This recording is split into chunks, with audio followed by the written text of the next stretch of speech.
Top 10 celebrities who read their own obituary. Number 10. Daniel Boone. Explorer of the American West and folk hero, Daniel Boone was made a folk hero because of the publication of his exploits in dime serials of the day. Kentucky's first resident, Boone's obit was erroneously printed a few years before he died at the age of 86 in 1820. Who knows, the newspaper who put his obit in early might have thought he was exploring really new territory, beyond the grave. Number 9. Bertrand Russell. Welsh philosopher and mathematician Bertrand Russell was ill from pneumonia when he was reported dead by a Japanese newspaper in 1920, some 50 years before he died. Supposedly, the New York Times picked up on the story and ran it. This prompted an apology by way of him writing his own obit, but supposedly that obit, written for his own entertainment, was quoted in 1970 when he did pass away. Number 8. P.T. Barnum. Perhaps the only member on this list to actually want to see his obituary printed before his death, P.T. Barnum, the genius behind the Ringling Brothers and Barnum and Bailey Circus, actually requested to see his printed in the New York Evening Sun. He got his wish on the 24th of March, 1891. The obit was printed on the front page. How's that for top billing? He died 2 weeks later. Number 7. Alfred Nobel.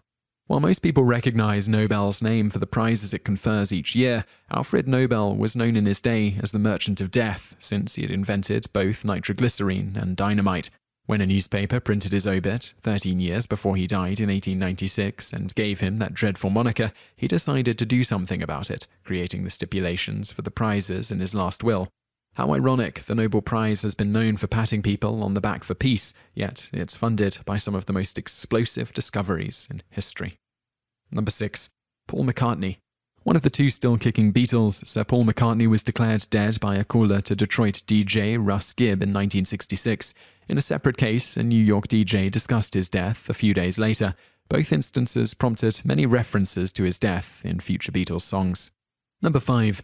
Ernest Hemingway. Ernest Hemingway and his wife, Mary Welsh Hemingway, were in a plane crash in 1954, prompting newspapers to declare them dead. Much to the chagrin of the news services, the Nobel Prize-winning author of The Old Man and the Sea was seriously injured but remained alive until 1961, 7 years after the debilitating accident. Number 4. Ronald Reagan and Queen Elizabeth.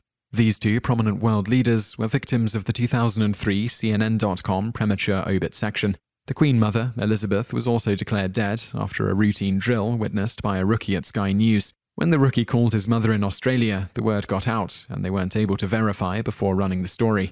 As for Reagan, it is rather surprising that he was not declared dead after the failed assassination attempt on his life in the early 80s.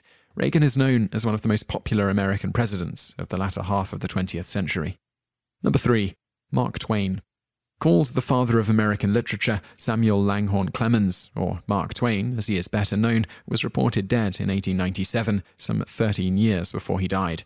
Reading his obit, he gave the famous quote, "The results of my death are greatly exaggerated."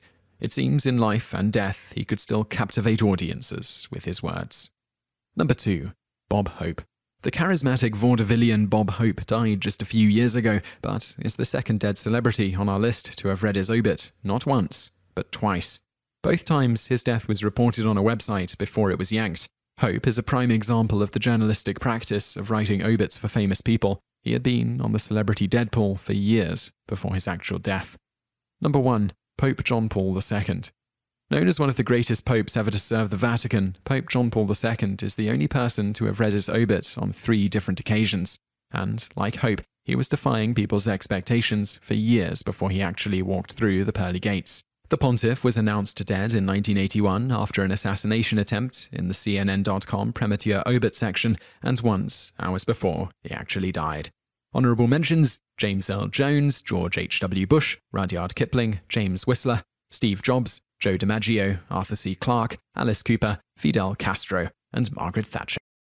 If you enjoyed this video, be sure to subscribe to our channel by clicking the subscribe button in the top right. Our channel has loads of other awesome videos just like this.